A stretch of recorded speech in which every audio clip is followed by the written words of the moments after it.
So Oliver, we've had some news about Lloyds Bank. They're returning to delivering a dividend to their shareholders, which I'm sure they're delighted with. It's almost a retro fashion now. It used to be de rigueur. Tell us a little bit about what happened.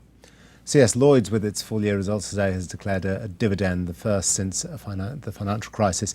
It's not a huge dividend. It's not going to make anyone very wealthy or send anyone out buying flash new cars.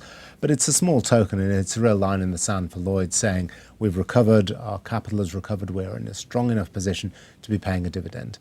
And it's not the only one. This is, as you say, a returning fashion amongst European banks these days. So it sounds like you're saying that Lloyds Bank can now afford to provide a dividend again. Was it in the price? What's happened? Did people expect this? So the dividend was expected, yes. The dividend they've actually declared was slightly below what analysts had penciled in, just a very small amount below.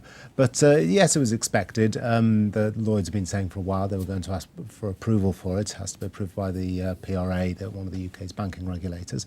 Can it afford it? Well, yes, its capital ratio is at 12.8%. That's a fairly healthy number. Most European banks hover around or about the 10% mark. So this is above that. It's been making a decent profit and it's been able to retain that. So it's looking decent on the capital front, and I guess the expectation will be that as the economy continues to recover, Lloyds' profits will continue to grow, so it should be able to increase the payout. That said, the dividend yield isn't enormous for next year.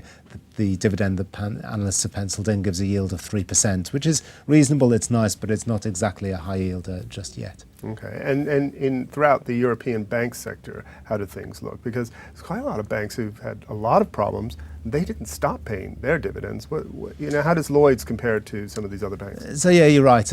Lots of banks in Europe are paying dividends. It's really a fashion there, and that's really a function of the fact that banks need something to attract investors. They're not growing very much. They're not particularly cheap, a lot of them. They've got to have something to pull people in. So the dividend's what they offer. And for a lot of them, I'd question whether they can really afford it. The capital ratio's much lower than Lloyds is, as I say, around the 10% mark.